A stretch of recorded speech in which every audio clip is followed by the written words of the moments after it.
Desde los albores de la civilización, el símbolo de la serpiente ha fascinado a las culturas de todo el mundo, apareciendo en numerosas obras de arte y textos antiguos. La serpiente era un símbolo de poder y divinidad. La cobra erguida que adornaba las coronas de los faraones era un emblema de la protección real. En estas representaciones oficiales, la serpiente encarna la sabiduría, la renovación y la eternidad. Pero más allá de estas interpretaciones oficiales, encontramos fascinantes interpretaciones que nos trae el Elengoa. En la narrativa de los payos, el símbolo de la serpiente se conocía o leía como Serpain, significando el ser español. Este símbolo, representado en los frontales de los faraones, entre otras cosas, se asocia con la traición y la falsedad. En este discurso, la serpiente se convierte en un reflejo de la naturaleza paya, quienes atacan siempre a traición, y de los pares, quienes nunca dicen la verdad, siendo representados como seres tortuosos en sus diálogos y acciones. Sin embargo, esta interpretación no es la única. Personajes importantes como Jesús, Dardanos y las Tres Marías, entre otros grandes veres, también llevan consigo el símbolo de la serpiente. En estas figuras, la serpiente esconde significados más profundos, representando no solo la esencia de los payos, sino también un significado más oculto. Explorando estas representaciones, se nos revela un símbolo de gran potencia y versatilidad. La serpiente, lejos de ser un simple emblema de traición, se presenta como un símbolo multifacético que ha sido interpretado de diversas maneras a lo largo de la historia. Es importante aclarar que estas interpretaciones son solo una parte del simbolismo asociado con la serpiente y no pretenden definir su esencia en su totalidad.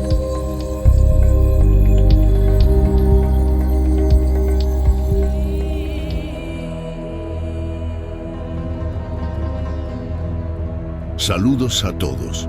En este nuevo video vamos a explorar un fascinante símbolo. Recuerden, no se crean nada de lo que aquí presento. Investiguen por ustedes mismos y formen sus propias conclusiones. Hoy vamos a diseccionar el símbolo de la serpiente y entender sus diferentes lecturas. Voy a destacar 3 traducciones que considero muy relevantes. 1. Suge. Esta es la palabra para serpiente en euskera. 2. Amaru. Así se dice serpiente en quechua. 3. Asiru. Así se dice serpiente en aymara. Estas 3 formas de llamar a la serpiente esconden un concepto común que nos revela el tan escurridizo elemento clave. Si analizamos la palabra suge, notamos que ha derivado en la palabra soga en español. Por otro lado, amaru ha derivado en amarra y finalmente asiru ha derivado en asir. Podemos ver que todas estas palabras están relacionadas con el concepto de coger. Este concepto, que hemos mencionado en videos anteriores, nos lleva a la idea de engendrar. Aquí es donde se abre un nuevo camino de interpretaciones. En la Bibele, Eleazar nos relata cómo esa primera vida se forma a través de un rayo de luz que penetra la charca. Ese rayo de luz transporta una información que la charca en unas condiciones óptimas puede cogerla o agarrarla. Más tarde, cuando ya se formó el hongo, nos relata cómo con su inteligencia se agarraba al suelo. De la misma manera, la semilla se agarra a la tierra y el espermatozoide se agarra al óvulo. De aquí creo pudiera venir el concepto coger, de agarrar, y que aún a día de hoy ha quedado en algunos idiomas para venir a decir esto, copular o engendrar. También quiero resaltar la similitud de la serpiente con un rayo de luz y un espermatozoide, sintetizándose en el mismo concepto. Este concepto podemos verlo en multitud de obras. En ocasiones se juega con la acción y en otras con el símbolo, viendo cómo aparece en la serpiente y en otras la acción de coger. A veces, ambos elementos se complementan, reforzando así el elemento clave. Ahora veremos cómo se aplican cada una de esas traducciones y cómo se adapta el significado a los personajes. En primer lugar, me gustaría comenzar con Asiru. He encontrado que está principalmente asociado a dos personajes a través del concepto Esuri, palabra que nos evoca Asiru. Uno de ellos es Jesús. Hay multitud de obras donde aparece la serpiente y la acción de agarrar, pero vamos a centrarnos en el caduceo. Aquí resaltan sus dos serpientes entrelazadas, subiendo en un movimiento espiral recordándonos a la cadena de ADN. Primeramente comentar que de aquí sale la frase Eube Ezuri, por las dos serpientes, es decir, Bi Asiru. Fijémonos en la forma que adoptan. Si ya sabemos que tanto los rayos solares como los espermatozoides, según estudios recientes, se mueven en espiral, ya tenemos una similitud. Pero si añadimos que también la Biblia menciona cómo ese rayo de luz contiene dos cosas, el pensamiento y la capacidad de transformar células radioactivas en células orgánicas, la similitud es abrumadora.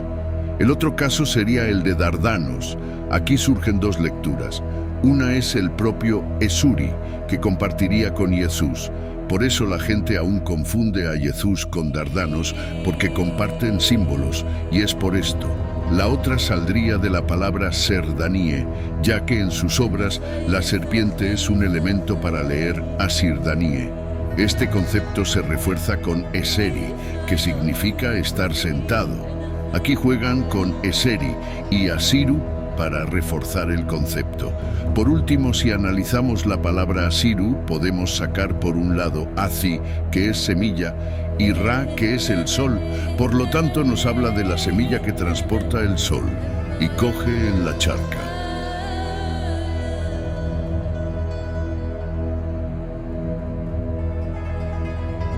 Ahora vamos a hablar sobre la siguiente traducción, Amaru. Esta palabra está más asociada a las Tres Marías, principalmente por el concepto de coger. Evidentemente, ellas fueron la fuente de la vida, pero también por sus nombres. Por ejemplo, Amaru podría ser parte de Amaruía, así como Amarugot y Amaruta, compartiendo la misma lectura. Esto nos lleva a entender que sus nombres tienen una conexión profunda con la serpiente y el acto de coger en las obras.